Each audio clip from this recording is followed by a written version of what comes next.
hola. Na 19 eh ngai eloko ta déjà tout tika ba site pour la petite chabuka c'est la rara promosynthèse.com promosynthèse.com c'est John Memba la cabine pour ça pembe ndelani ala ta regaba ni bali chaque lundi à 19h vous en êtes tous allez à solo na kati ya promosynthèse.com présentatrice Jo Luemba ya Jo présentatrice Jo Luemba ya Jo c'est la petite mon ko na même mon ayi c'est la bien dit Luemba Jo Luemba la cabine voilà besoin de me bana on va revenir bana na promosynthèse.com on va place na yi dans ma camp na yi na qui ça par là dans la place de la Belgique place pour le nez bana qui sait comment c'est bana na place na promosynthèse.com. Et pas yapi toromona la charmante Jo Luemba la cabindaise balobi chaque lundi na 19h biso nyonso tokotaka na promosynthèse.com et pas yapi tozaba information mokili mobimba ngele mobala otika la mama likelemba est-ce que mutu komo mama likelemba zalaka promosynthèse.com Jo Luemba la cabindaise moi c'est pembe mais moi ça fait ma côté na ndango mama na donc pour ko la mama no malamu et sengélité au komakana aujourd'hui au komakana manga de manga toi ko la manga kito mai manga ko manga la mai na manga ko la cabindaise na katia promosynthèse.com 19h avec yimoko la cabindaise Jo Luemba balobi kala kaka jezaka moko alonga wa bino Jordan kusa mabela nkolo Mister ola c'est là parce que nga déjà na nata nga déjà na zolanda landa et puis na landaka moi la montre vous allez bouiller minute héros c'est le geste ba ko yebo c'est ça ça fait héros 15 minutes 30 secondes c'est la ça la montre c'est la montre et sur la 15 minutes histoire na pas minute à pied et on va faire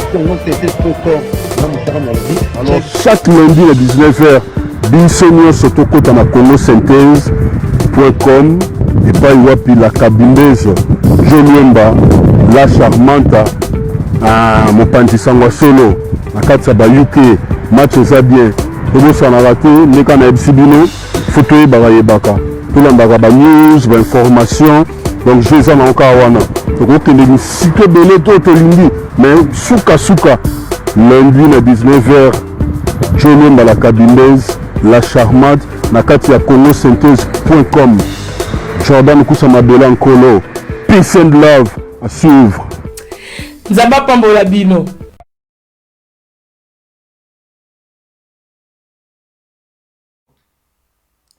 Bonsoir balandi nyonso ya Congo Synthèse, bienvenue na kati ya congosynthèse.com.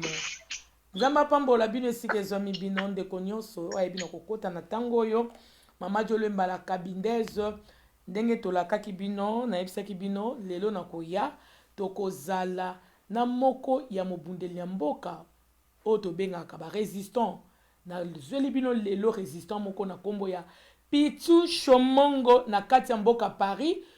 Tolingi tosolola toza na makambo tosolola likambo liboso toza nango tosolola ya papa na biso ni mwana semi situation na ekomi ndenge nini papa na biso ni mwana semi bakendeki ni na CNPP situation na ekomi ndenge nini tokoluka toyeba et puis deuxièmement tokoke na dossier na biso ya papa na biso Vital Kamerhe o bayebaki na kokanga ye o bayebaki na koakize ye na vol et puis lelo biso sotolandaki tomoni procès na ye na kati ya prison Makala tokoyeba na kosola nyonso wana lelo biso na ndeko na biso papa na biso Pichu Shomongo et puis troisièmement tokomeka koloba makambo ya évêque Mukuna tozomona balobi évêque Mukuna a rejoindre bango na combat évêque Mukuna komi na ngambo na bango mokomona batu musu balingi évêque bamusu baboyi évêque batu musu babimeto comprendre bango te bango bazaka bongo emsu kote musu lobi nyonso na tokomeka to solola na papa na biso résistant na kombo ya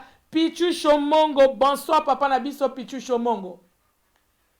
Oui, bonsoir maman, bonsoir Bandeko sur la Congo Synthèse. Donc voilà, Ngana Zali, il est à disposition de Pino pour répondre à la question ou beaucoup poser. Merci. Merci beaucoup, Papa Nabiso. Pichu Shomongo, santé, bonne santé, papa. Ouais, santé ça bien par la grâce de Dieu. Non, mais épargné qui biso na virus oyo, donc tout ça qui est épargné, l'activité répondre, ça va répondre les lots na France, Moko Tovandi, donc voilà. On rend grâce à Dieu, parce qu'à épargné biso, tout l'équipe a benga quitté, donc voilà, et tous allés, tout continuer bitumba, parce que Moka Paysan a besoin d'un biso, donc voilà, merci, merci beaucoup. Merci beaucoup, papa Nangai, Bandeko, Bazolanda biso, tokota directement na kati ya masolo na biso. Lolenge to bongisa ki yango ngana yo papa na biso ndeko na biso résistant mobundeli ya mboka na kombo ya Pichu Shomongo. Papa Pichu Shomongo tolingi to yeba papa na biso ne mwana semi ba utaki kokanga ye na maladi balobi aza na maladi ya mutu na kati ya hôpital ya CNPP bato balobi to tuna to mekano ko solola na likambo yo yango na ngina tuna réaction na bino tonke ba résistant na likambo ya papa ne mwana semi bolobi nini? Merci maman pour le dossier. Au dossier, il y a papa, mon assemi, papa n'a biso par rapport à Ajnaï, et Bombi Makambo Ebele. Et Bombi Makambo Ebele, et ça lié à l'histoire, il y a déstabilisation, il y a Moka na biso. Histoire, il y a occupation, il y a de la Boutoumoué. Mon assemi, Babandi Kolukaye, les lotés. Wanasemi bitumba wazali kubunda na occupation abandi yango depuis 2006-2007. Oh lelo bozali komona ndenge ba résultat na yango. Ekomi lelo donc voilà chaque régime ce qui est coach elingi la sa suprématie nango likolo na ye parce que yazali d'abord et avant tout chef spirituel, chef traditionnel tant azali kobundela mabele à Congo. Ali kobundela yango na ndenge ya bokoko na biso ndenge ba parents barrière arrière parents batika ki donc bitumba na ezali bitumba ya mapele bitumba na ezali bitumba o azali ko batela ba coutume na biso pi culture na biso donc toyebi ke occupant soka koti na moka aboluka aboma nyonso ali culture aboma nyonso ezali coutume aboma nyonso ezali tradition po ayeba ndenge nini ye akoya koimpose na banorme na ye ya sika bomonaki par exemple so okei na Kivu na nord si ou le département na ba occupation ezali très présente pour se rendre compte que moi chef traditionnel chef coutumier nyonso oyo bazana est na Kivu kuna bapomi bango se kokoma bali ko éliminer bango bali ko effacer ba trace bali ko botola bande ko mabele parce que démarche na bango ezali yango wana pour effacer ba trace nyonso pour permettre bango pas s'imposer pour permettre bango ba agir ba dominer ba imposer nyonso bango bali ko sala na ba peuple o bali ba ko sala donc bituma ya papa mwana semi pour comprendre yango il faut avoir une vision globale sur la situation en Congo.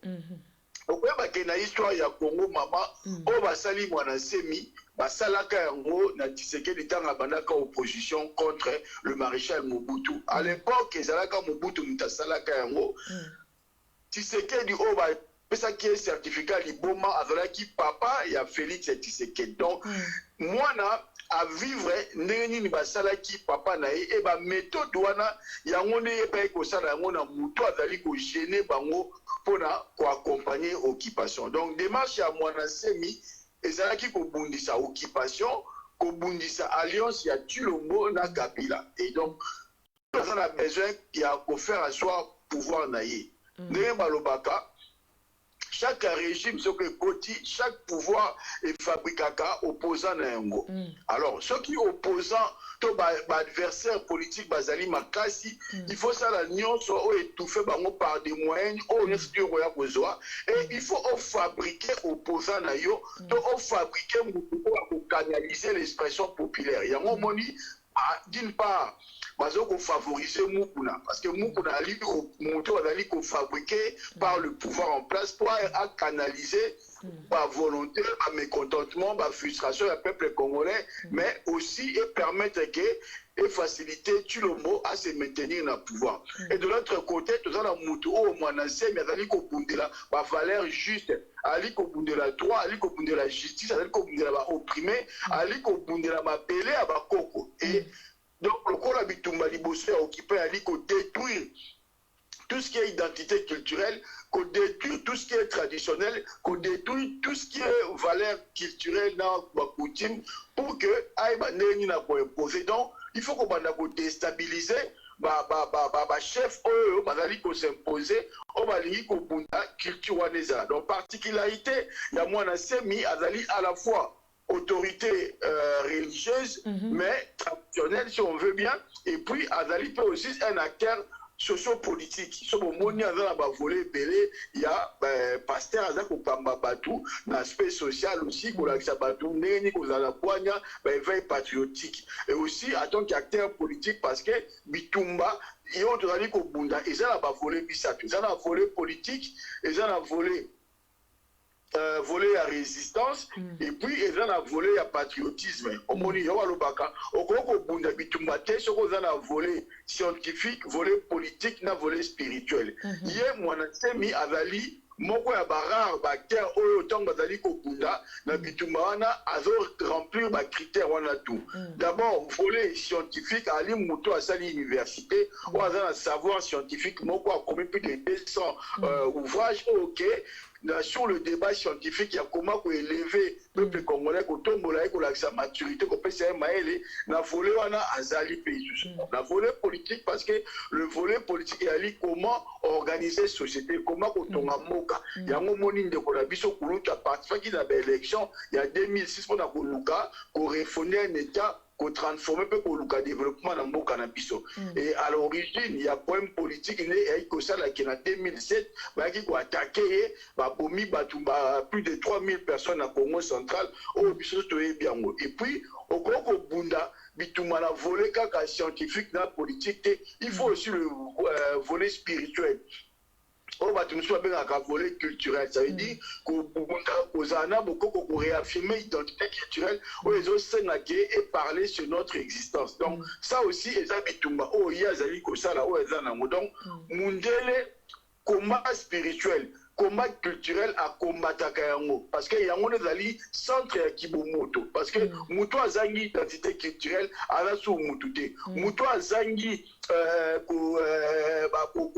valeur traditionnelle où ils ont la Kibomoto nae à la sous Moutouté. Moi, on a semi, bali ko bundisae, pas il y a ma religion. Parce qu'il y a la culture occidentale. Parce que culture occidentale, il y a des sources et aliénation à Moudou. Donc, on a dit que ça m'a semi na ba volé wana pour que ba koisa, ceux qui ba koisi bino, ba longoni bino, ba aliéné bino culturellement, ba aliéné bino sur le plan identitaire, yo mutu au kibomoto na eza société. Au comme mutu, ba comme ko bijo ko imposo ba choix de vie et puis na ba choix de société notamment ba choix politique. On a que ça qui bitumba papa mwana semi et à la fin de compte neto komona ki là n'importe que ça dit que les mots que ça aucun piente mwana semi a toujours appelé à la mobilisation il y a peuple battre maba résister contre bitumba. Maintenant c'est arrivé tout récemment neto Landa qui depuis arrivé à Félix on a vu que il y a une tribalisation il y a pareil de l'État il y a une tribu baluba oyo bakoti passer l'oligarchie pour pas s'imposer en complicité avec Batouti. Parce que les Tutsi, quand ils opèrent dans Moka, na ba minorité. Parce que ceux qui sont minoritaires, na Moka on dépend de la bango. C'est le même procédé qu'ils ont fait lorsque l'AFDL est rentré au pouvoir. Ils ont tribalisé le pouvoir na Swahili, Swahili. Bateki bango na minorité na kati ya Congo pour que bango bazaka toujours na dépendance ya Batouti. Nous avons combattu le bandeko na biso, nous avons combattu la tribalisation ya pareil de l'État par tous les moyens. Tobunaki bitumana na baluba, na bangala, na ba Congo, na ba Swahili o bazalaki contre cette logique on a une oligarchie Swahili et s'allier na Batouti pour pas déstabiliser biso. Ya ngo mona ki to bana toujours qu'on défendre ba mai on peut bazala ki ba victime na ba pratique wana. Papa na biso Pichu Shomongo na likambo oto oti koloba oyo ya papa na biso de mwana semi o bayebaki na kokanga na maladi ya mutu. Mais toyoki batu musu balobi ote bakoseli ezala madia mutu te siko bakosela ndenge nini aussi longtemps ezali ke hôpital nde déclaré que non aza na maladie mentale ma côté ngambo ba résistant et puis batu mususu balobi ke non eza mamba lokuta bakende na kuna suka yeba na eka bakange na madia mutu okolo bani na place wana papa na biso Pichu Shomongo. Maman, avant bakanga eba memaye na CNPP, tout le monde disait ça sur les réseaux sociaux. Pour la petite histoire, on a tous vu comment Baki opérer dans la Mwanasemi pour ba memaye. Baye nanda ya Mwanasemi sans avoir un mandat d'amener ou un mandat d'arrêt. Le gouvernement a décidé de manière unilatérale. Il y a des militaires, des policiers, des généraux, qui plus de 100 militaires, des policiers, qui ont été tout le monde est direct à bout portant. Et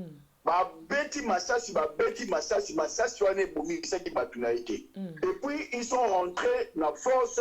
Na ba machette ne ba iko na kupeta batu ba machette to moni ne batu ba kufaki to moni ba pota batu ba jeu ba pota ba balte bakangi mwana semi. Nous avons vu tant ba osala ba opération na Eliezer o azalaki na Bibi Kapinga ba de batwana ba koti na ndako mwana semi. Ils ont filmé le scénario, ils ont filmé ba fait eux ko humilier mwana semi. Là mwana semi azaki butani ko mate soki papa na biso bolimbisi mwa muke bolimbisi mwa muke na côté nazoloba ke pona maladie ke bakangi ye lokola eza hôpital nde déclaré ye ke aza na maladie mentale wana susu ezaka likambo kaka gouvernement parce que wana ekomi siko makambo etali médecine na kati wana oui. Maman, comme la médecine, il faut comprendre que c'est normalité. Autant neni ba kotaki, neni ba humilier, neni ba betaki ba bomaki bato. Ba jouer, ba mener d'abord la messe des officiers, la poste et la police. Est-ce qu'il y a même qui ba ngonyo surtout.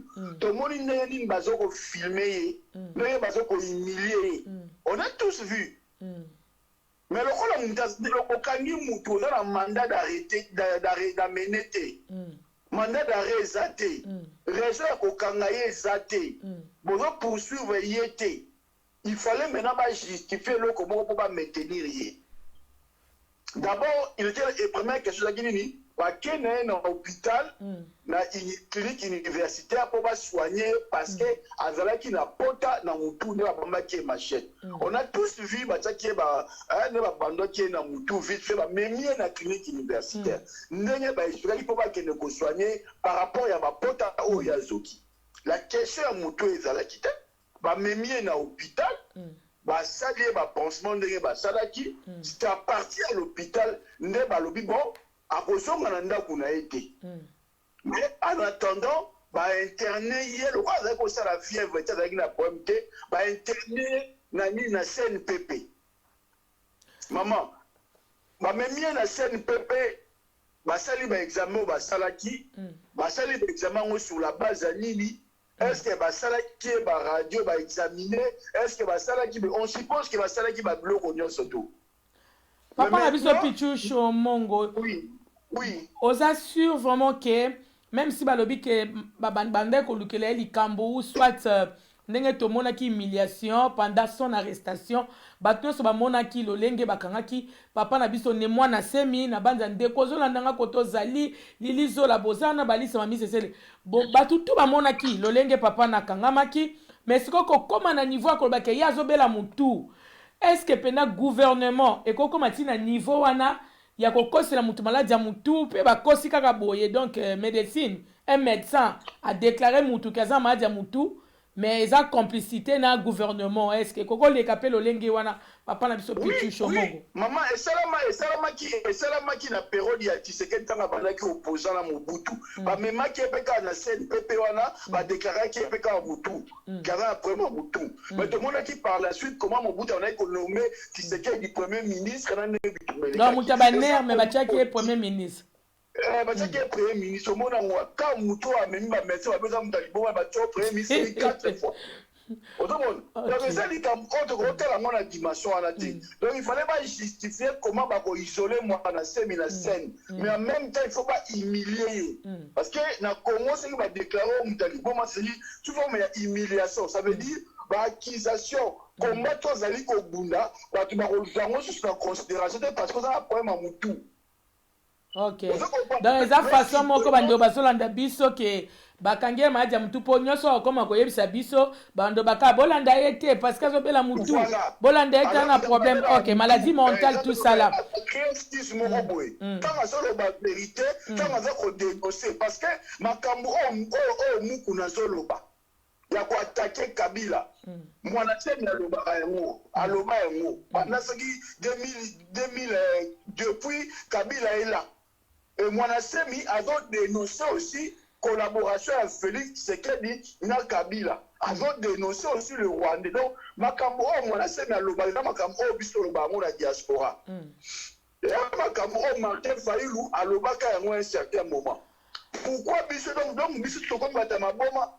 Tout aucun principe parce qu'il dit la même chose comme sur l'Obaka. Et puis quand il revendique ses droits, il le revendique vraiment dans le respect et la coupe, c'est ma pièce maîtresse. Effectivement, l'État lui doit de l'argent. Donc on a la vérité contre Batouazali pour gouverner, comme il m'a dit bon. Donc, tu dis même la manière dont on va opérer qui. Je suis certificat médical. Ouais, ça censé à la document confidentiel. Tozo comme à la place où on a papa na biso pitu chomongo lokola yo ke ko toucher makambo etali confidentiel na banza to vana poto awa to yebi ba makambo mingi ezala kasitu ya bopito mingi ezali vraiment confidentiel a na bamboka o biso to vandi na ba pays eza développer papa na biso pitu chomongo to yoka ki pe batu koloba toka ki pe batu koloba na makambo etali ndenge bazo publier moi biloko makambo na nyonso donc moi des pépins batie moi likamora mukebo batie biso na réseaux sociaux ndenge lolenge bazaki ko tuna mama na biso madame na ye babande ko tuna makambo ya lobo ya lomo soki moi si ya papa na biso ne mwana semi batu baza content balobi mais comment makambo na nyonso kaka baza ko publiaka yango na réseaux sociaux et comme le quoi une sorte de d'humiliation pour na yo ko lobe logoni. Oui, mais le but c'est ça. Le but en fait, les alliés n'est pas démystifier. Parce que l'expliquer qui n'est pas de temps, on a expliqué qui était Mwanasemi. Mwanasemi est avant tout chef spirituel, un chef traditionnel, un chef coutumier. On a donné qu'on incarnait toute une identité culturelle. Population n'est Congo. Oh, dans la histoire, il y a Congo. Donc, pour humilier, ça veut dire, pendant qu'on humilier, le hors de Bengaka Moutolu, il y a Congo. Parce que le socle ya Congo ya li Congo central ya li ba né Congo mais pas dire Congo central ya li ba né Congo parce que ceux qui sont dans la République démocratique du Congo Congo wana et normalement le Congo avec K mais le quoi on est là comme c'est quand on a français pas na ko avec K ya autant nango avec C il y a une République démocratique du Congo donc ba e outi na Congo central donc le outi na Congo. Donc, le royaume Congo, si on peut dire, les Congo, les Congo. Donc, fondement même, il y a un cannabis sur la République démocratique du Congo. Les autres trouvent même la culture Congo. Donc, on touchait un chef wana, il y a culture Congo. Pour la bango, il y a une manière, il y a qu'on humilier, puis il y a qu'on tire par terre, la chef Nabino, il y a un blasphème. Et l'autre bango va salaki, na mboka barabe. Et ça va bien à blasphème. Oh, on a appelé que guerre bitumbe bandi intifada. Oh, tout le monde a ba Yuda, ba Palestinien, tout le monde a ba Irak et tout ça parce que au fini Mohamed parce qu'au saliba, ba caricature contre le chef spirituel là bas. Donc moi moi na sais mais alors quoi chef traditionnel, chef culturel donc qu'on humilier pour moi. Donc c'est le corps au sali blasphème. Mais bon, c'est le parce que il faut pas réduire dans néa. Il y a un moni, même temps qui va se poser des questions sur là. Dans un cercle privé, il va filmer. Ok. Il va se poser des questions. Ok, Moutou va se poser des questions. Il ne peut pas s'en que Moutou a service. Parce que là où on a ces Miazali, a surveillé par des militaires. même avocat na ye mo po bakota esika azali balingi bakota te bato na ye baproche na ye po bakende balingi bakota te. Donc c'est l'armée qui surveille. Donc mutu a vu privilège ya kokota ti na kati ya filmer bongo ezaka mutu oyo le pouvoir atindi ye. Et puis ce côté du mutu wana ngazaki ko filmer eza ba image moko eza pris de manière consentante te. Nous avons filmé dans moi, Bobangi, à télévision, mon téléphone, azoloba, un moment image, un moment écrit. Chose avec que Moutaye pour filmer avec autorisation. Alors, on a la liberté, on a filmé droit, on a comme on a joué. Longi Mobimba, a joué madame, a filmé à l'aise, mais Moutaye filmé. Longi na mupandi, maman na mupandi, on a filmé na kobata. Donc, il y a que nos images pour humilier. Et la personne, quand tu posais des questions, on est quotidien. Et puis, la question n'y a pas posé. Autant maman, on a sur la famille, il y a monsieur, et Kobima, va étaler sur la place publique. Que les côtés sur les réseaux sociaux. Vraiment, vraiment.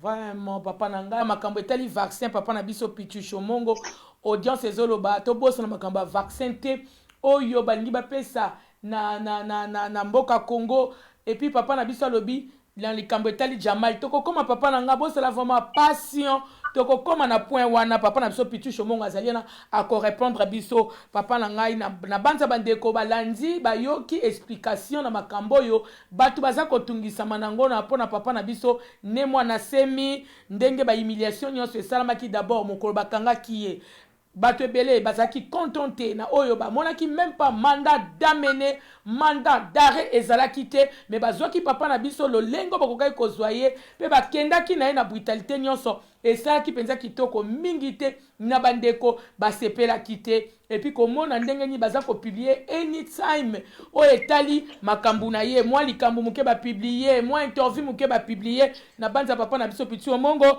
aibi na ko expliquer bienvenue papa na biso nga Jos nga Jaja aye mbote papa na ngai na kozwa na deuxième émission tozana nga Jaja bolimbisi muke nga Jaja za jana biso nga Jos soki to sisi na papa na nga boza connecter branché na koyambela bino papa na biso vienga Jos to makambo etali liwa ya papa na biso mangwaru ndengi wan papa na biso toke na deuxième partie na biso tokei na makambo o etali papa na biso Vital Kamerhe o bayebaki na ko accuser ye d'un voleur balobi ke ayibaki bato balobi moyibi tomoni Congo mobimbe zolobela tomoni na poto bisika nyonso bazoloba pona papa na biso Vital Kamerhe bazo traiter ye de voleurs, traité de voleurs, balobi ayibi mbongo ya gouvernement. Tomoni bana mike kutu basali même ba vidéo koyemba pona papa na biso ke azamo yibi mais de l'autre côté balobi ke azamo yibi te ngambo na ye balobi azamo yibi te bozoko sele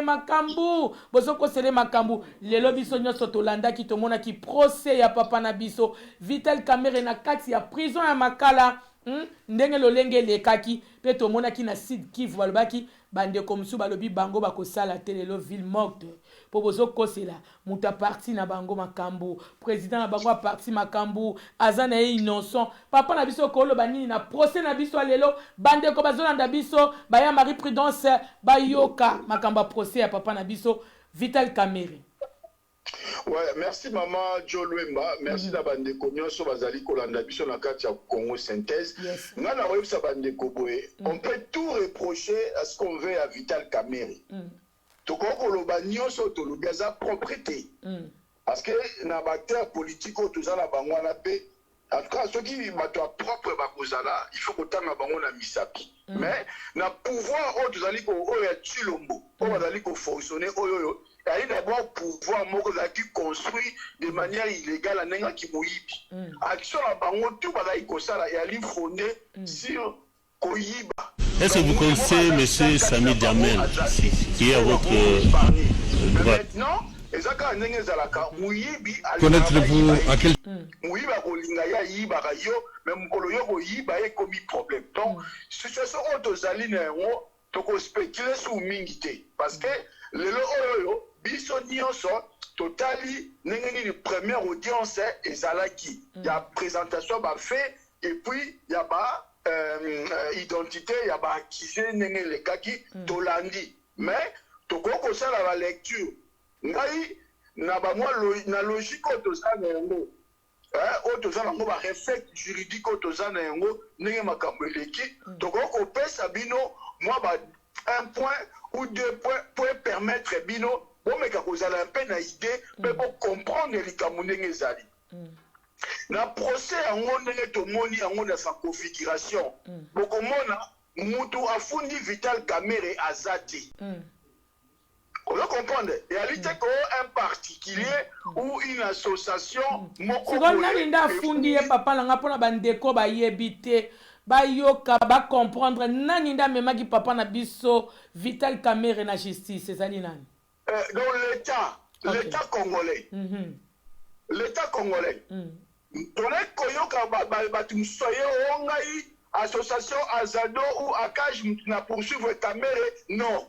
Tomoni procès la nenge salami, tomoni ba parti, tomoni ba accusé, et puis tomoni na muto entre guillemets a bibine victime. Donc le ministère public ezali la République, ça veut dire maman l'État, ça veut dire le gouvernement. Donc le gouvernement na biso nenge ezali wana nenge ezalaka ezala bakambi na yango. L'État congolais est le chef de l'État. Ça veut dire la République congolaise aujourd'hui nenge ezali wana ezali incarné par son chef d'État qui est Tshilombo. Ça veut dire que ça veut dire personnaliser Batou, personnaliser Neti Mboka. Donc on va dire Tshilombo attend que le numéro 1 va congolais parce que qui représente la République, Yene Moutou a fundi Kamerhe. Pour tu vas comprendre pas un raisonnement simple. Dans la place où on a bandeko bazolanda ba comprendre que tant bazolo ba kaza innocent, ana innocent parce que muto a fundi c'est pas un individu comme ça là mais c'est le gouvernement qui a accusé papa Nabiso Vital Kamerhe. Voilà la République, voilà la République. Okay. Donc au Tchèque Congo. Donc Congo de fundi. Congo te fundi Vital Kamerhe. Et ça particularité. Et à cette association au Botémé, Congo est représenté le chef de l'État. Le numéro 1 à Congolais à Congo est président de la République. Parce que tout le monde est un individu ou a fini ou a fundi Kamerhe du point de vue à droit. Tout le monde est individu a ton peu sa responsabilité Tshilombo officiellement. Yes.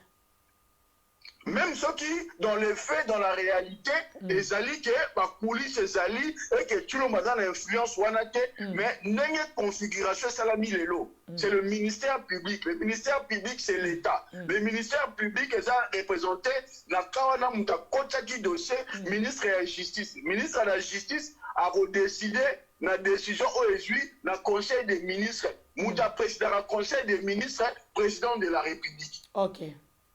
Okay. Donc bato batika na bango koloba donc bato bazoloba o baza d'accord te ba o baza kondima te ke ya ibaki mbongo ya gouvernement donc loko les ali bango moko ne république efundi ye donc elingo loba ke c'est que ezana moi eloko moko boye na kati wana donc comme si ayibaki mbongo ngo ndenge tozotolo bango mabien ndenge to mesana koloba ngo non voilà on a présenté du point de vue à droit. Pour que tu vas comprendre que eza nengwa wana eza voler liboso voler libale to ebi biso tu que Tshilombo aza marionnette ya Kabila ndenge congolais to ayebi na ndenge muku nazoloba ke Tshilombo dirigeaka te muta dirigeaka a contrôlaka justice contrôlaka économie finance ya li Kabila donc to koloba ke Tshilombo ou la République ezalaki ka prête non et que la main noire ezali to ba main noire ezana sima. Donc eza procès moko politique parce que ce qui république ce qui président a commis kokende ko funda mutu mingi ezaka ba procès moko politique na ka o bazo ko accuser Kamerhe makambo ya détournement. Mais celui totali siko dans le fond ndenge ba présenter ba fait okomona ke ba pièce ebele be na kati ya dossier wana balongoli yango procès wana soko otali yango na présentation yango eza équitable te eza pe équilibré te ozomona il y a une volonté de nuire à une personne omoni mais maintenant pourquoi volontaire à conduire à une personne. Moi, comme il y a la question, au-delà du fait que, oui, il y a une part de responsabilité où la responsabilité est partagée, mais dans la configuration ou dans la présentation, il y a plein de touana, il y a l'accusation, le procureur à ça qui est en haut, au moment où et Zali vraiment fait dans l'intention de nuire à Kamere. Donc, Nana Makamokei, autant des journées en haut, au-delà de tout ce qu'on peut reprocher. Kamere, mais abîme le roi en est victime. Ok, papa Nangai, tu vas comprendre, yoki ndenge olobi na makambo etali procès ya papa na biso Kamere to sinon likambo wana procès na été. Tomoni bazosengela ye liberté provisoire, bavoka na ye bazosengela ye liberté provisoire. Sikoyo pona bino ba résistant bokolo bani na place wana nde bazosengela liberté provisoire. To okena makamba Jamal wana to kokoma pela makamba Jamal wana balobai kaza na maladie ya coronavirus na hôpital angalie mama ye ko samba kuna na corona. To kokoma kuna me yo mekana ko pesa biso likanisi na o etali liberté provisoire na ye poto mo batebele bazo télémé makamba liberté provisoire hein.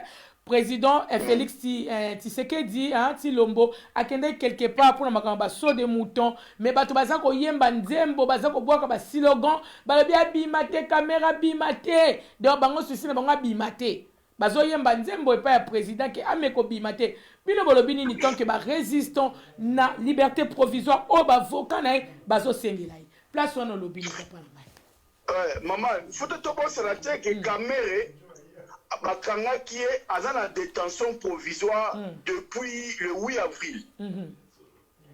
Aux la maman, depuis le 8 avril, ne Bakangi Kamere. Et puis, Kamere a Sengaki déjà Mbala Liboso demande la liberté provisoire. Yes. Demande Naïwana à rejeter qui a mot. Donc, ma résultat qui demande, donc, on va côte ici, il y a mis balai. Yes. Maintenant, on traité, ils ont 48 heures. Donc, ça veut dire le juge a 48 heures pour traiter demande au côté ça l'élo, les sous il y a mise en liberté provisoire. Maintenant, Bakondima, Bakoboya, wana commis Likambu, il y a justice Moutou, à Goloba. Ceux qui ont accordé mise en liberté provisoire ou pas. Mais maintenant, il y a... Et ça, pour nous, personnellement, on a aussi un bimisaïté. Bimisaïté. Non, c'est un bimisaïté. Pourquoi? Parce que à Yebi Mingi, alors qu'à Liboso, à Yebi Mingi, et Dédé, il est toujours en exercice en tant que directeur en cabinet. En tant que directeur de cabinet en fonction, il peut avoir de l'influence sur ma dossier belé, sur ma cambe belé. On moni. Donc, quand vous avez dit que Moutaza mise en examen, Moutaza convoqué le tribunal, mais elle a toujours directeur en cabinet. Non. Dans le pays où elle a développé, ceux qui il y a ma personnalité pour moi, ceux qui ont mis en examen, ils ont commis à ça, na procès à ça, accusé déjà qui a la samba. Il faut le mois, il faut démissionner. Ok. Donc, mais à cause donc on a problème à Liboso. Donc il faut assenga plutôt demande la liberté provisoire. On a un. Et Dédé, neveu naïe, Massaro wana Massaro. Massaro, convoqué qui est peine na nino na parquet. Massaro tilelo, azomona na te akimi. Donc le fait que Moutou va travailler naïe, va acquiser de complicité na caméra. Va poursuivre, va convoquer na parquet. Ayete, akima tilelo bazomona été.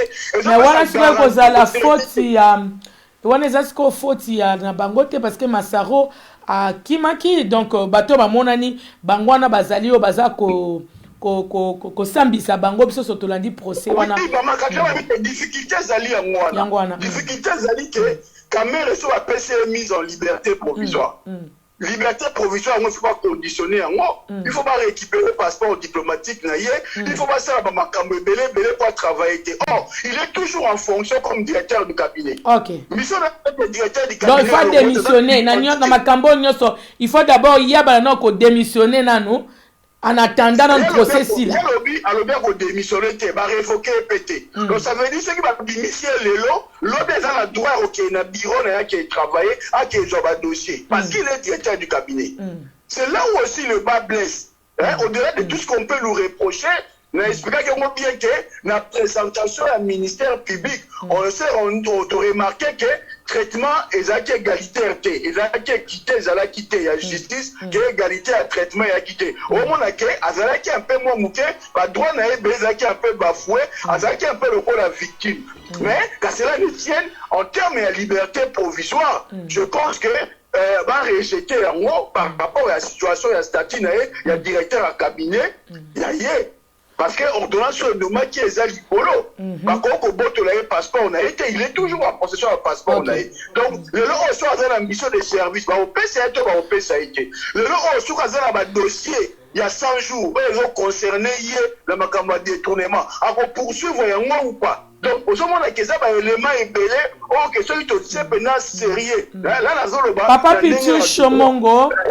Pichu Chomongo, na makambo katoza toujours na place on a liberté provisoire oyo, basengela ke tour à liboso eke, simba kite, bazo sengele pour la deuxième fois, ba pese liberté. Si on a ma cantinio soyo, une explication de opesi biso na bandeko, baza na audience, bazo landa biso, ke natango na moment où le quoi bazo traité de voleur, ayibi mbongo a détourné mbongo à gouvernement nde yo lobi ka cause la na poste était na service teke na place o ya zali ezali makanisi na yo to ezali na kati ya ba loi. Bon, après ezali aza présumé innocent jusqu'à ce que justice est condamnée. Donc on travailler ne kana poste na ye parce que jusqu'à présent azali libre. Aza libre, aza innocent pour l'instant. Donc on a ba idée yo zo pesa ke ba mekotika ete po azama ye le mingi.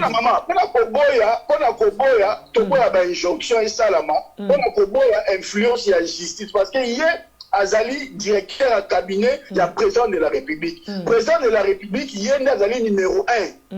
Oh, et tout au Congo, la République est portée caméra et plainte. Et alors, le président de la République a porté caméra et plainte. Or, il y a caméra directeur à cabinet à président. Ça veut dire, le dossier au président au salon, on a 100 jours. Parce que le dossier 100 jours, ils ont continué malgré le procès Zali. Du coup, il y a un cabinet.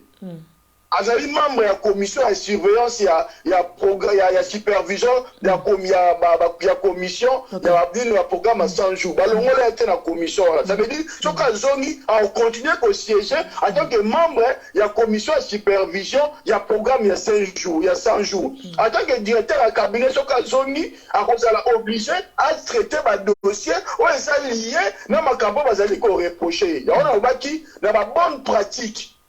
Eza ba usage o ezalaka ezo sala makei na baka ya nengwana yo mutu faut démissionner pour permettre que transparence salama pe yo pour préparer défense là ou bien mais balongo lien en fonction il est toujours directeur à cabinet. On craint que ceux qui ont zone liberté provisoire ont l'accès à bureau parce que aujourd'hui merci papa na biso Pichu Chomongo motuna moko eza ndeko na moni na audience balobi boye balobaki monsieur Jamal azaki na kati hôpital ya Ngalema soi-disant azalaki na maladie ya coronavirus mais ndenge na yeko se retrouver na procès na kati ya prison Makala muto azobela ana corona maeko samba ye mtana maladi maeko samba na place wana yo lobani neza motuna e uti na audience papa nanga okoki opesa biso ya no merci beaucoup maman elle a kisi que na Congo coronavirus ezati na Congo coronavirus ezati pe batu mingi bakufi na coronavirus na libanda batu babomi bango boma pe baboyi ko soigner batu wana ko soigner donc bakosa ina bango dans un na corona te azana bien même bapema na losala so tala mona bapema lokuta yo muto vandi na Congo 52 ans au signera ba contrat public ba marché ya ba travaux publics dans l'état congolais depuis 52 ans au sala ba action au sala ba marché dans l'état au signera ba contrat au ebolo ba français ebolo ba arabe papa langa to comme place wana na makamba langue batindaki nga motuna na lili zola balobi boye mama jo ntango okende tunila biso les résistants Pichu Shomongo na procès nde batalaki bamoni mese Jamal alobi ayeboloba français te babi mais français oka yango wana onyoso ya zoloba wana siko français oyo alingi asambelela français nini lisusu po ntango azokoloba moto nyonso aza koyoka na ye français wana oyo Jamal aza koloba mais Jamal alingi susu français nini oyo alingi susu aloba ya makasi est-ce que kuna na tribunal baza na besoin ba français ya likolo ou bien soit kaka eyoka na kaka ke français lobami place ono koloba nini Maman, a besoin à mouiller batou. Pour dossier, on a parlé d'esquisser, lukaka ne, ba dédouaner, abima kena au vana. Batola basali moka ana mabe. Donc bali boso akoma devant justice. Yango moni azongi akomi ko se comporter le kola mwana muke maman. Vraiment. Akomi ko se comporter le kola mwana muke. Akosa amenasaki ka ko se suicider ceux qui ba misiete. Ba chantage au to za ko sala ana Kongola dupe azate même juge jusqu'à Zalaki azomona ke makambo mutazo loba eza makambo ya lokuta. Donc sur ce point là maman, c'est que to zomi mo muke. Oto loba na wai ke caméra aza victime. Na niveau d'une caméra aza victime. Caméra sali révélation moko boye, maman to ko tika ngo lekate. Omoni pe elakisi ke procès on ndene zali koya. Maman tu risques même il y a les 25 comme à 8 clos. Tu risques comme à 8 clos. Nandeni papa na ngai po e bandai kaka bobolo baki o makambanga ba yokani na bango eza ba jena bango kuta ko bima na ye meto moniti siko ye wana zaka na kata prison to comme ti na niveau ya ba procès na kata prison. Réalité pour vivre les lots. N'ayez pas comme l'équipe les lots. Journée n'ayez l'équipe les lots. N'ayez ministère public à lobby. N'ayez caméra à lobby. Guerre est sali entre les deux camps. Ministère public sur le tali n'ayez définir, n'ayez pessi ma chef d'accusation, n'ayez ma caméra au Kenya. Ce qui va confirmer la charge ouana contre Vital Kamerhe. Il risque entre 5 et 10 ans de prison. Caméra zazo bate a olinga ake na prison bongo te so ake na prison bongo carrière na baby image na baby yeka lobby ne pas jouer sur sa notoriété. Mais quand la procès na biso lelo papa na makanisi na yo papa na biso Pichu Shomongo mais c'est wana les juges magistrats wana azoko sambisa malamu to azoko sambisa malamu te apesi tendance ni nazo sapena musala na ye eke azapena ko sala musala lolenge esengeli ou bien soit azozo parti primo ko boye selon yo na kotala lelo procès o eleki pona bandeko bazolanda biso bayo kanano idée na yo po biso sope tolanda i procès wana nga mama jo nazalaki pe kolanda procès wana du début jusqu'à la fin mais na bandeko biso nyonso tolite balikanisi na yo na procès na tan yo tali papa na sa sali mosala na lolenge o esengelaki ou soit asali yango malamu te papa nango koloba ni na place wana. Maman, ce qui va poursuivre un pénal, comme il est à un niveau que bah examen, bah accusé, 50% de la condamnation ils allera déjà. Au moins, là va procès, monsieur qui a civil et les gars, nous na égalité pour défendre. Mais ce qui dossier de comme un pénal. En tout cas, aux gens risque, il y a 50% de la condamnation. Et puis, quand vous juge, vous interrogez, vous avez Sabino, la présomption, il y a l'accusation en est vrai.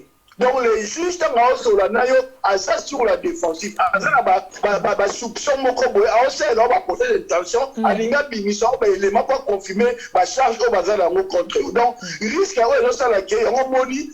si je l'ai un peu, dur na baba akise parce que na pénal de ce que ça na pénal ba juge ya pénal ba toujours dur na ba procès wana au monde. Donc Kamerhe par contre il est aussi malin, il a compris risque réseau laïque, donc il a intérêt ya ko beta ya ko panza poke ya ko bibisa makamnyos ya ngo monita ka banda koloba directement banda koloba abingai nazalaki exécutant. Dans la instruction, et pas le président, chef de l'État, président de la République. Alors, le programme on a 100 jours. Il y a le programme. Allô, papa Pichu. Président, maman,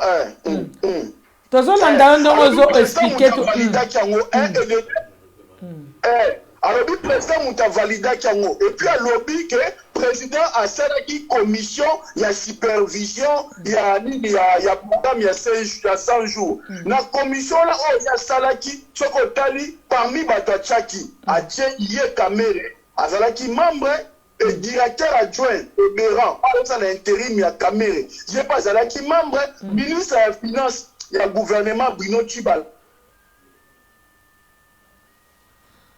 gouvernement Bruno Tshibala azalaki Maman, gouverneur ya Banque centrale, Azalaki, Thomas Loaka, Azalaki, ministre des Travaux publics, Azalaki, ministre de l'enseignement, Azalaki, Toyoka, conseiller spécial en matière de sécurité, je crois aussi, Azalaki. Donc, en gros, il y a 9 personnes. Donc, la commission, 9 personnes dans la commission, il y a les garants, il y a projet, on a Tulombo. Et puis, nous avons coordonnateur, il y a un programme, il y a 5 jours, l'ambassadeur itinérant, il y a Tulombo. Donc, un proche, il y a président de la République. Donc, on peut sa responsabilité quand on a caméra été. La dossier, on a compté. Au dossier, on a maman, et ça a un budget à 304 millions de dollars. On va comprendre. Maman, la bimisika a dit il y a 50 millions. Au moins, j'ai ça, on a des difficultés à financement, et ça qui m'a volé belé. Il y a autant de caméras, qui m'a lobby. Oh, mais il y a aussi ça, on a Makambu, il y a des pandas qu'on a fabriqué. Mais et bon, on va dossier, on a l'éducation, il y a problème, nous sommes à belé caméra bimisi. Ça veut tout dire. Donc, caméra n'est zawana, on a choisi. Ce qu'on ligne a sauvé pour naïe, ce qu'on ligne a sauvé l'image d'un honneur naïe, il faut dénoncer. Il faut battre tout le qui na combo. Et puis pour la voir parce que justice elle est libre et transparente. Dès lors, Kamere a évoqué l'élément à exception il y a coordonnateur, il y a programme, il y a 100 jours à Zalaki, et puis commission et supervision, et Zalaki n'a pas de belé. Il faut pas convoquer Batouana Nyoso. 9 personnes, plus le coordonnateur, Baya. Ok.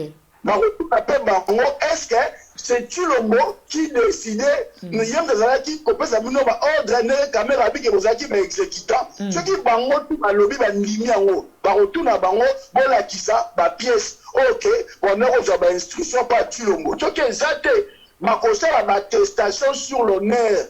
Pour pas s'engager, oui, tu as une instruction par Tulombo. Parce que 9.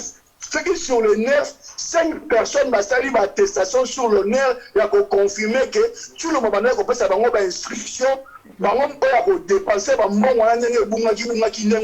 il sera poursuivi lui aussi, Tulombo. Donc, dans le procès, Kamere a commis le col à épine.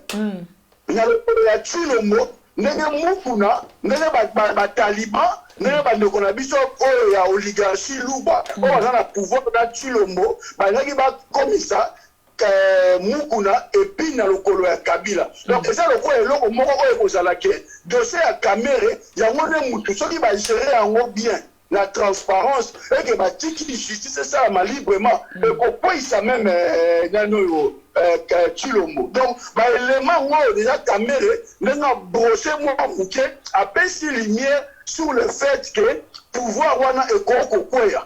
Et ce cas lobby bien, va convoquer le 9 wana, et je pense pas que ex-ministre wana, au bazali banda, na ba gouverneur wana ba ta FCC, ba Rosala, wana pour aménager Tulombo. Donc, et Rosala, et là, comme ceux qui ont attestation sur l'honneur et bimi, pour avoir affirmé que c'est Tulombo qui donnait des ordres, et que Bango on a exécuté, Makamba détournement sur l'ensemble de projet, il y a 100 jours, et qu'on a des dégâts.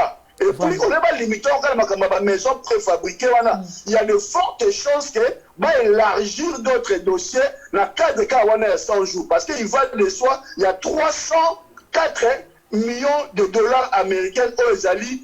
C'est un programme qui pour un programme. Donc, c'est un élément qui va un risque qu'il y a Makambwana et Souka à huis clos. Et puis pouvoir. On a moins bakomi balobi si bavoka ya Kamere bazali kosenga huis clos Pour yo donc aux hommes on a le camo moi suspect donc on a débit car déjà moi avocat caméra était wana ba kosi batu bazo mutana na intérêt à na huis clos ezali bata procureur bata chilombo parce que caméra a sauvé honneur na ye la journée à lelo caméra a se défendre très bien à part confusion et ça la mise sur relation na ye sur bakutana de yana Jamel ou pas mais dans le reste makambo caméra lobby en tout cas tu comprends les moyens de défense, la stratégie de défense, bien, en tout cas, bimi tête haute. Tu as aucun milieu de Taliban, ou va défendre Taliban. Bon, Bouni, on a des réseaux sociaux. Parce que, Monisiko, éclairage juridique, on est ma campagne de au Kende. Bango Marolinga, jamais on a ça en public. Parce que, n'est-ce pas comme au Kende, la prochaine le 25, ce qui va me dire en direct. Maman, comment tu le bima, ma dossier bima et vous allez vraiment. Donc tu sais pas mais quand tu as au cacao, bah au tel la biso total la te wana ba me mangambo na moni hein. Non ba tu balingi oui ko la caméra té. Et ça ba toi pouvoir. Ba balingi bongo pona ba vérité so ke bimi biso to yeba te ba me biso kaka ke boye na boye to mona te. Voilà. Parce que tout le monde dit comment Nicolas Kaza de Bimi. Et comme 9 personnes, il y a commission, il y a supervision. Oh, bah Eliezer, bah tout nio soana bah Christian, on a quoi sabi so caméra né, nous avons ko superviser bah travaux en jour. Caméra lobby vérité, ça qui ngate, ça qui exécuté. Ça qui 9 personnes. Donc moi bah contradiction de ces bandits. Ma contradiction de bandits entre bango. Problème est papa na biso Pichu Shomongo. Tokei sikoyo na banza bandeko bolandi biso na makambo ya procès oyo poto nana kobosana tangu baria lobi ayebi papa na biso Jamal te ayebi vraiment te mais tout le monde na réseaux sociaux après quelques temps babando publier ba photo ba comme luka oso ki vita la télé makata bazomela koka na Jamal ba cheli biso o ba temeki na moi senziete moko ba cheli biso donc wana nyoso ka poto comprendre que ba yebani na bango bazana bango ba camarade ba mona na bango mingi mosi longtemps le baki kuna ke non ya mona e pena mingi te ozomona mais siko na kati na réseaux sociaux na moya wavanga na mata plateau na moni ba photo na ebisio surtout pa ba bundeli mboka okolinga te moi koka mke baza komela ba che bino mo bomona wana no comment okuna che no comment nyoso wana pona kaka kwa kize papa na biso vital caméra kaza motelo kuta bongo te. Bon, maman, oui, autant là, ils allaient moins tâche. Parce que Yem dit faut démontrer que Zaki était dans le Kouta. Mon Yem dit faut démontrer en haut. Parce que ça va démontrer en haut tel qu'on a la tâche. Mais, ils ont en haut, leur mot, ils ont en haut mineur. Il y a un homme de Roubalola, dossier TO et comme un contre ou quoi. Mais, et le mot lié un peu ce côté, on a où il y a posé la sérieux. Au moni. Donc, même la démarche à mise en liberté provisoire, déjà rien que ça peut justifier que aux gens sincères, aux honnêtes. Moni sincérité mutako pesa yo à partir kaka ya pièce wana ya photo wana so ko fenga ba pesa o liberté provisoire parce que on respecter loi métal au kosaki moni donc ça document wana et ko compliquer moi muke même na demande na ya mise en liberté mais dossier za moulayi na moni photo musu bachaki ye Jamel wana na Masaro wana tout ça Masaro azali conseiller na ministère ya budget. On va comprendre. Or, normalement, donc, clic, il y a bango na bango, bat ba yibimbo. Masaro zaki na ministère à budget. Est-ce que non mais na ministère à budget, pas pour na ministère à budget, voilà neto éviter. Tout monde a photo dini. Est-ce que ça photo montée ou photo vraie? Ça reste à vérifier. Pour justifier ma photo na mais néanmoins on l'accès à photo là ba retourner yem taroya koloba. Donc pour l'instant caméra jouait bien à part le caméra photo là. Et puis à part les caméras koloba kaibi Jamel te abeti bien. Mais batu oyo bazolo ba ke ba ligne za la wiko et aba avocat caméra te. Et aba tatu le momutu ba publier le quoi parce que caméra démarche na ezali a sauver pour naé. Pour image naé baby sur les réseaux sociaux, image naé et baby sur la place publique. Donc il a besoin. Non, il y a pas ça besoin à sauver honneur de Tolobaka. Donc à sauver honneur, tout le monde photo en wana, tout le monde papa na biso yewana.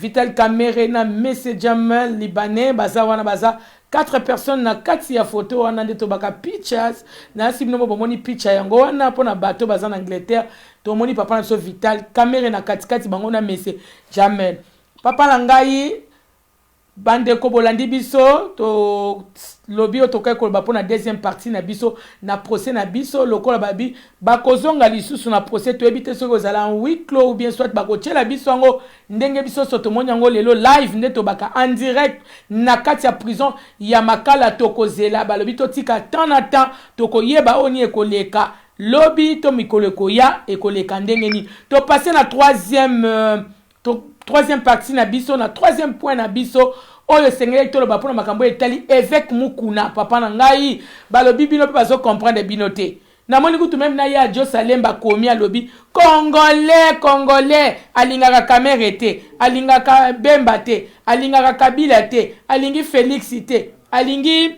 papa na biso Fayulu te siko bolingaka nani au juste bolingaka nani po évêque azobunda évêque a rejoindre bino comme tena kana bino et puis azobunda na kati ya mabele na kati ya mboka nde tomona baloba na bino boya ko bundawa me yazobunde na kati ya mabele me bino bozo telemele lisu ndenge ni na makambo ya ye e ucholeka ye na bana basi wana au juste makambo ngo eza ndenge nini pona bino ba combattant bozanga position ou bien ndenge nini bozo pesa biso mutu pasi.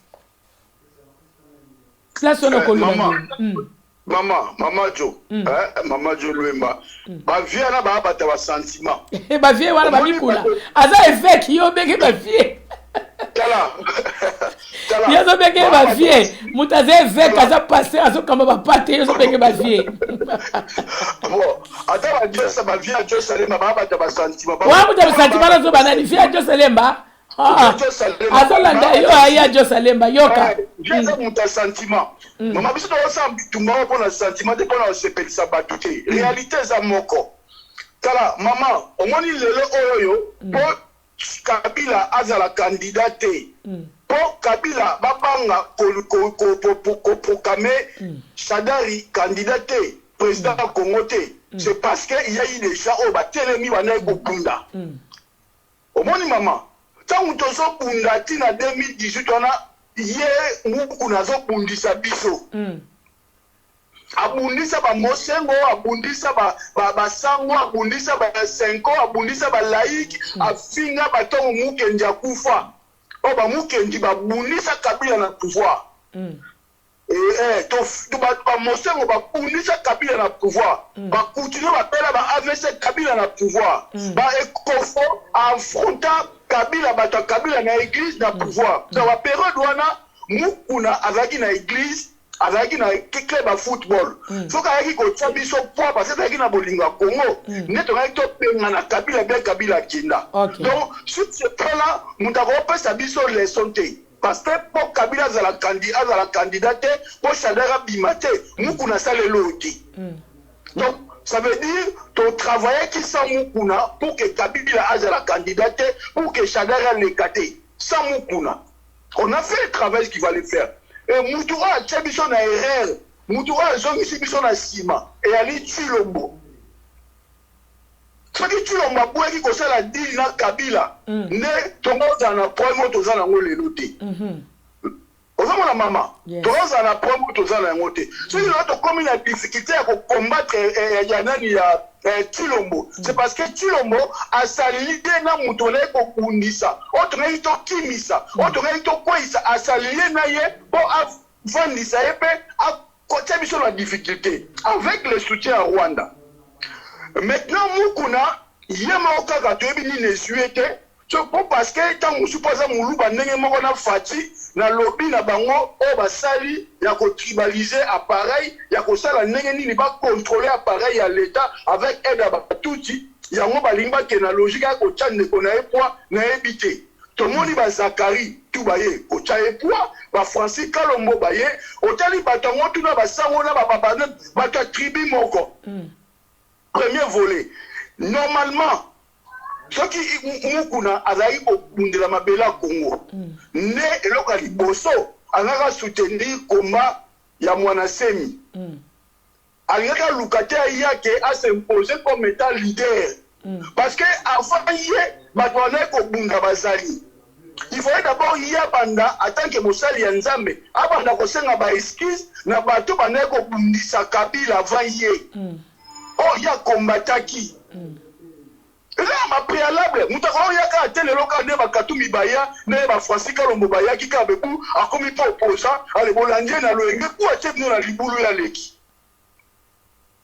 toi ba sentiment te to vivre ba expérience belé mais ba tumusu ba lobi bino comme le quoi likunya rigeno mango ba bino comme le quoi likunya le quoi mikolo bazolo bela mukuna mingi maman na 2006 to soutenir Jean-Pierre Mbemba na 2011 to soutenir Tshisekedi na 2018 to soutenir Martin Fayulu likunya ya nini babi jalousie te po mikolo ya zana succès makasi azana succès bazolobela ye peuple community simana ye bino nyonso sikobo komo sepela sute omoni makambo o mukunda oloba atala yango na kinte bamakelelo mukunda osala ba réseaux sociaux osala yango biso diaspora pour séduire biso to doser osala yango bata kinte.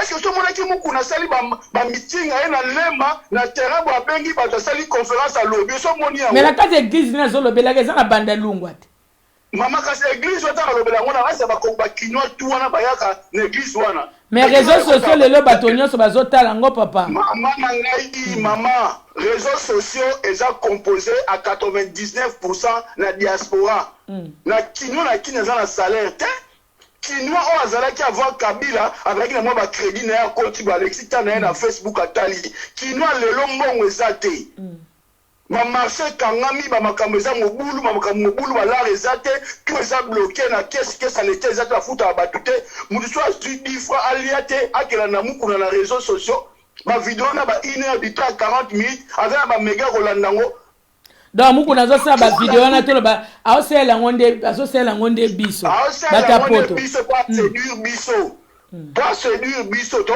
combattre Tshilombo voilà maman moi va pouvoir tout wana ba dictature chaque dictateur a fabriqué un opposant na ye on comprend mukuna zo reconnaître Fachi comme président azo ko excuser Fachi na makambu nyonso azosala ya mabe na Kabila mais azo attaquer Kabila mais azo protéger Félix oh Félix na Kabila ba mutu moko omonte que ça j'ai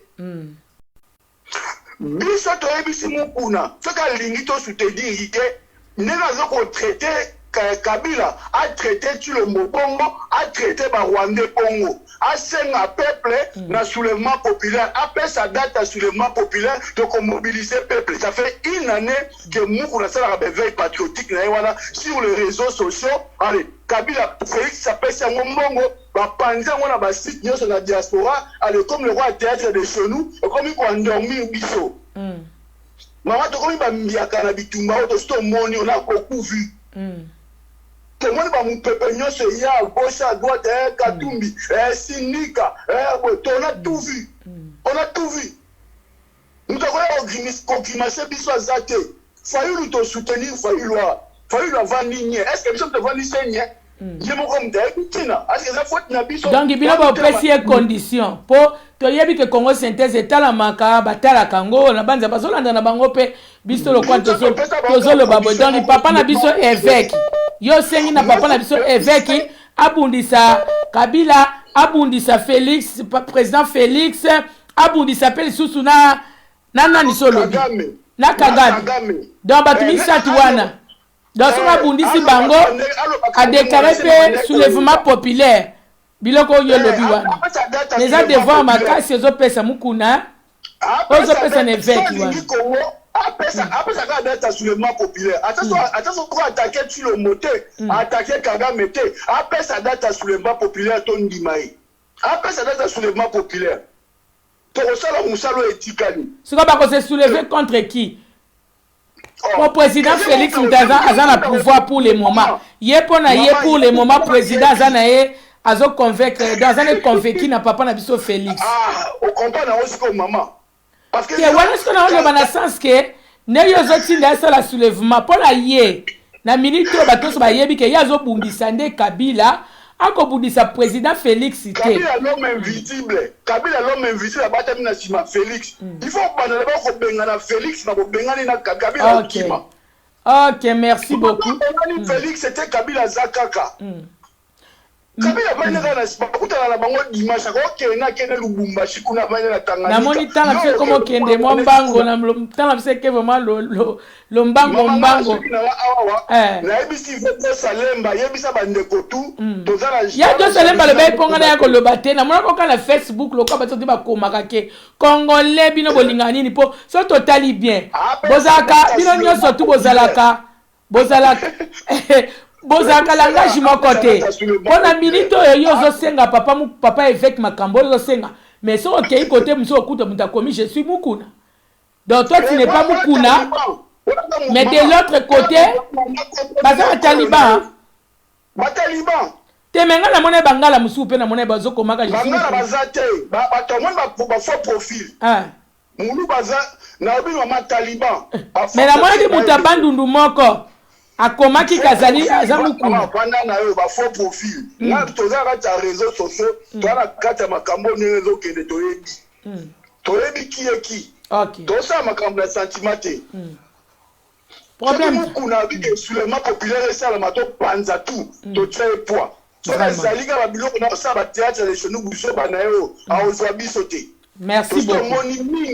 Merci maman. Merci pour la likamba vaccin au baniba pesa na mboka Congo na wetali coronavirus ndeko moka uto koma lobi mama ko bosana te tout ne la biso na idée na ezandenge ni ba résistant balobi ni pour makamba vaccin et ango baloba bino ko tuna ba résistant ba nani ba kolomboka apo ba onde ba se décider mais motune uchi na audience na bandi ya motuna na biso suka yango wana po mbangu mtaeke mbangu so ko répondre audience.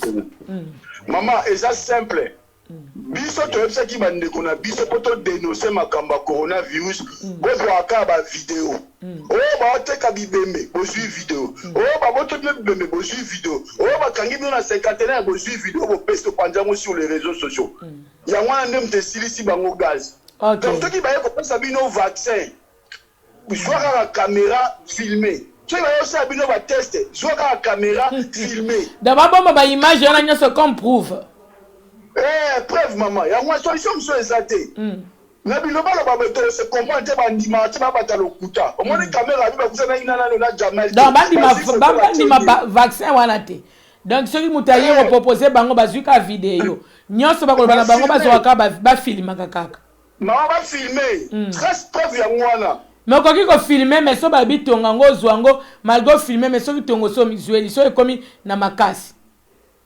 Ya na bite mama so va filmer yo so ni kamwe kolelio, to ana preuve to Holanda na muto ataki otonga, na muto a filmer kyo, to za preuve. OK. Facebook comment on gamba direct, quand mala mako tche direct mo kilemo na ndeni guerre zo banda. Vraiment. So donc tu es até. Et aussi la seconde. Au moment où on est docteur Mouyemene, de toute façon, c'est qu'il s'y maté. À sa vidéo, mais 2 heures après, il est revenu sur sa vidéo. Azongi Moutou. Tala si mazonga Moutou. Azongi Moutou. Vidéo filmée, kaka. Moutou, on a un chao tonga, on a filmé, à ça, on suit à Otika. Vraiment, c'est là déjà besquise, na peuple congolais, lokola, bakolo, ba soulèvement populaire, pour ceux qui battent les ménies. Vraiment. Papa Langa, merci beaucoup. Merci na bande konyos au bolandi biso na bande atolobel ba point oyo et sengela ki tolobela. Ezambalana liboso ko kota vraiment yemoko a intervenir kala ba émission mususu to sala na ba odombo hein ba émission mususu to sala ba papa na biso Aribo Senzo to sala ba maître baina awa ba combattant ba résistant ba leka awa modèle Zoro Bilel pe na kati ya France ya intervenir ka bala liboso ya kota pena mobimba yemo na kati ya Congo synthèse na ndimi peut-être que zambalane ya suka parce que awa ba bi la porte est ouverte pour la motoniance. Eza la moto parti nini soko za na posa ko sala émission na yo obengi mama Jo numéro nanga ezali wana toko solola na koyeba ko chayo na kati ya calendrier nanga okoyeba na koleka posa la émission na yo papa na biso Pichu Shomongo merci beaucoup liloba nino kokolo bana bandeko nyoso bakotaki liloba suko kokolo pona bandeko bazolanda ngana ona tango yo. Maman, en tout cas, je remercie d'abord Jonathan au Pessingaï, Maman Jo Luemba, na Congo Synthèse. Parce que nous avons besoin pour te laisser un message. Les lots oyoyo, bozo sala travail makasi ya éveil patriotique ma congolais éveil patriotique ya ngoyo oyo ya bosolo oyo ezali sans tricage oyo ezali sans censure oyo ezali financé na pouvoir te différence toza nango na bato mosusu ezali yango wana tokobunda tokokontinue kobunda mpona bolingo ya mboka tokosala yango te mpona sentiment mpona kosepelisa bato oyo ezali bien mpona kongo tosali oyo ezali mabe mpona kongo todénonce yango donc voilà nasenga na bandeko bomoko ezala kati na biso toali contre tribu moko te bandeko fo retenir yango tosala na problème oyo tokoki kozala nango entre biso koswane kozala nango na libota badiférence mpe koki kozala mpona koluka solution mais tozali na problème na tribu moko te ou contre tribu moko te mais soki makambo eza kokende bien te nous avons aussi l'obligation de dénoncer notamment ndenge tomoni groupe bandeko na biso tobi baluba nyonso te groupe moko boye ya baluba oyo bazotravaille na Tshilombo bango bakangi mboka mobimba na en otage y compris bandeko na biso baza na Kasai na baluba mosusu bazali kosouffrir yango tolingi bandeko wana batika kobebisa mboka batia intérêt général mpo toluka ndenge nini tokobongola mboka na biso mpo na intérêt ya mutu moko moko donc voilà donc toza na problème na tribu moko te congolais toza na place na ye na Congo mpasi alingi avanda okende kovanda mais soki mabe ezali fo toloba yango ouvertement mpo toluka solution merci maman ciao vraiment oza na mbote ya kopesa na ndeko moko mibale mpo tosukisa émission comme na suka en tout cas mbote bato opesa baza ebele napesi kaka mbote na bandeko nyonso bakombata nyonso barésistant nyonso bapatriote nyonso bandeko nyonso oyo balandi biso lelo na Congo synthèse mpo bapesi temps na bango et puis particulièrement na Congo synthèse mpe na yo moko en tout cas mpona temps oyo opesi ngai donc voilà merci maman merci beaucoup na balandi nyonso ya Congo synthèse oyo bokotaki vraiment merci na bino bokabaki temps na bino mpona koyoka moko ya mobundeli ya mboka moko ya résistant na kombo ya Pichu Shomongo na kati ya mboka ya Paris ayebaki leo kozala na biso na nzela ya telefone koyeba na kosolola makambo ezalaki important na banza bandeko bokotaki bandeli boyoki nga na ndeko Pichu tosololi tokozonga soki nzamba bombi biso toyeba susu na kosola le reste po ba makambo ezana no ebele tokotala kaka ndeko kokende même pour la procès ya papa na biso Vital Kamere tokotala ka lolenge kokende merci beaucoup na cameraman na ngawa zakina sima camera na komba papa deyo bino nyonso na pesi bino ba merci na bino nyonso RO management RO management balobi eza maison ya production soko lingi osala ba production na yo Luka maison o na kombo ya RO management ou bien au contacter mamajo okoyeba na kosala oyo zanango besoin ba fête na yo makambo nyonso zanango besoin bango bazana pona ko soutenir bino ba mbote na bato so bokota ki nazo kota boza toujours connecté branché bo pesanga 10 minutes nazo zonga lisusu na deuxième émission na ngai na papa na biso Vienga Josa boyebi Vienga Jose boyebi ete o Vienga Jose oh petit nanga moshugu de la zone mbela bino ye awato sola makambo o etali liwa ya papa na biso ebaki na kotika biso na kombo ya mangwa undengi wan to sola nan parce que bango ne ba évoluer kina ye na kati ya groupe minzoto wela yango tozokota na ye pour la deuxième fois deuxième émission nanga dans 10 ou 15 minutes vous êtes toujours connecté branché mama jona bino la cabine des azana bino hein merci beaucoup na bonyo bolinganga à tout à l'heure merci papa nanga Pichu Shomongo merci beaucoup na koyano na kati ya Congo synthèse aux allez bienvenue tout comme ina suka na pesi bino bye bye.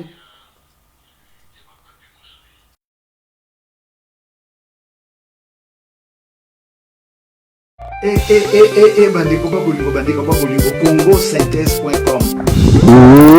Là.